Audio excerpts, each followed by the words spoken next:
things that you need to do before you create and promote your next webinar. So, number one, we need to identify the purpose of our webinar. And we need to stick to one main purpose. Is it positioning us as a leader?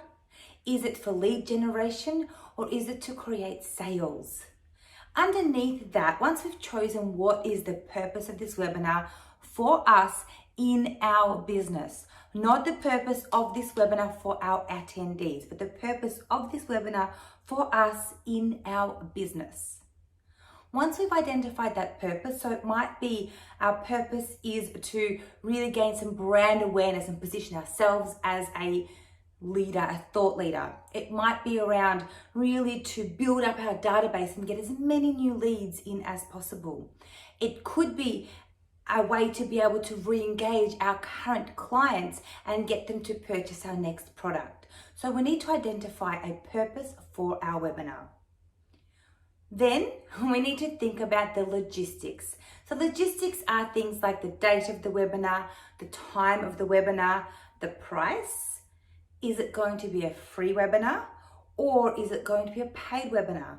And then decide on the platform. So are we going to use Zoom, WebEx? Are we going to run a live Facebook webinar? Are we going to do this live on LinkedIn? So really thinking about the platform. So locking in the logistics is really, really important. Date, time, price, and platform.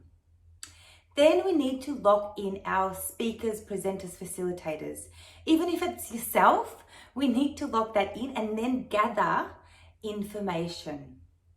So the information we need to have either of ourselves and or of all of our speakers, presenters, facilitators are their headshot, a short bio, the topic they'll be talking about, and the top 3 outcomes of their topic. Having this information is going to enable us to be able to promote our webinar, promote our speakers, and promote their topics and the outcomes. It gives us a good repository of information that we're able to use in order to promote. Next, we have our communication content. So we need to get the title of our webinar effectively. We need to get the perfect webinar description, right? We need to get the description about the organizer or the company or the business that's running the webinar. And finally, we need to get some testimonials.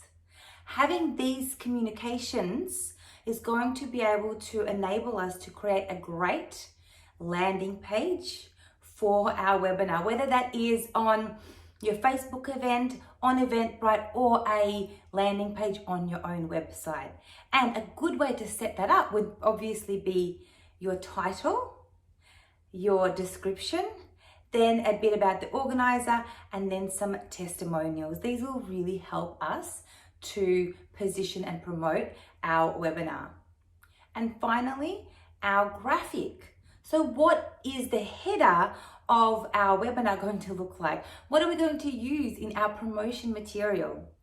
So what I recommend we do is we choose an image that we're going to use and then utilize a great platform called Canva, create our general graphic in there and then resize it for all the platforms. So for your ticketing platform, for your social media events, for your social media posts, for your social media stories, for your email header. So really create that graphic and then repurpose it.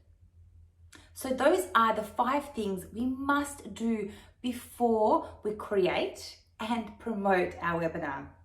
Just as a recap, identify our webinar purpose, identify the logistics, choose who our speakers, presenters, facilitators will be and get their information, create our communication content, and finally create the graphic.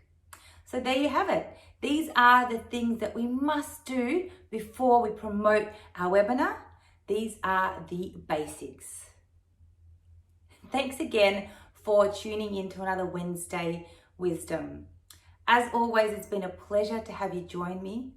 And if you've heard something that you like, please do click like, share this, and please comment. I do really enjoy having some content to read and some comments to read on our videos and on our posts. And as always, remember, you are born to influence your industry. See you later.